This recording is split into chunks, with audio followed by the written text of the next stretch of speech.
Obesity is one of the major problems that the world is facing, more in the Western world, but now in India also, with increased affluence and easy availability of high calorie food, we are facing more obesity problems. Obesity, according to the World Health Organization, is defined as someone who has got a body mass index above 30. So, body mass index is a calculation which is made by putting the weight in the upper part, and below we measure by weight by height in meters square, and the value we get is called as body mass index. So, if someone is between 18 to 25, called normal weight, and if someone's BMI is between 25 to 30, we call them overweight, and above 30, we call them as obese. So according to WHO, if someone has about 30 BMI, so they are obese. Now the same WHO has also defined that if someone is having a BMI of 35 and they have got diseases like diabetes, hypertension, cholesterol, then they have found that it cannot reduce without surgical help. That means the person needs some surgery in order to lose weight and also get rid of their comorbidities.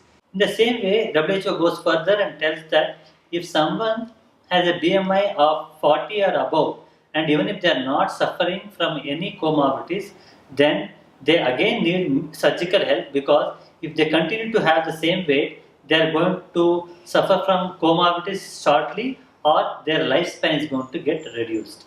So, anyone with 35 BMI and comorbidities or 40 BMI without anything, they need bariatric surgery. Coming to bariatric surgery proper, actually the term itself is being changed now, and we are more in, we call it as metabolic surgery. So here bariatric surgery, we do not remove fat, but we alter the metabolism of the patient, that the person is going to lose weight, he is going to burn his own fat. So there are basically two types of surgery. One is called as restrictive, and the second one is called as malabsorptive. So coming to the restrictive surgeries, there are two main procedures which are being prescribed. One is called as the gastric band. The gastric band is something where a plastic band is applied around the upper part of the stomach so that the person eats less.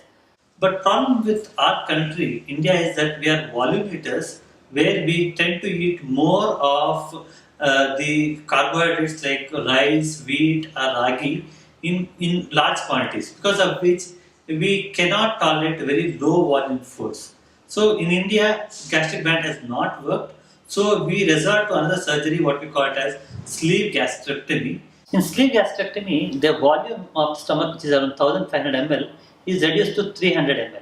So a person was able to eat, like in the South Indian context, someone is able to eat 5 or 6 idlis, he will be restricted to only around 1 or 1.5 of idlis, or around, if someone eats rotis or chapatis, from 2 to 3 chapatis, he can just eat around half chapatis.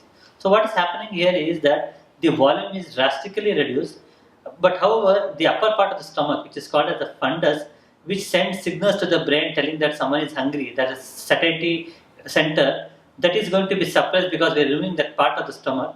The person is not going to feel hungry. Even though he is eating less, there is no hunger. So over a period of time, the person starts losing weight. So the maximum weight loss happens in the first 15 to 20 days, and after that, for the next 1.5 year period, there is going to be a sustained weight loss. And according to the various research being done, with sleeve gastrectomy, a person can lose around 80% of his excessive weight. So if someone's height is around 165 centimeters, and if their ideal body weight is between 60 to 65 kg, and if they are around 100 kgs, they can easily lose around 25 to 30 kg, and they can reach a weight of around 70 kgs. So if the person can try a bit more, do all the exercises, gym, good diet, they can actually come back to normal weight, but usually majority of the people can lose around 80% of their excess weight. Coming to the complications of the surgery, usually the surgery has become much safer with the advanced equipments and the advanced staples which have come now. But however, one of the main risks, which is supposed to be called as a leak, where the stomach is cut and stitched, it can give way and there can be a leak. It's a serious complication which needs a couple of weeks treatment in the hospital and some stent placement and covering of those defect. But however, with the advanced equipment, this leak factor has reduced.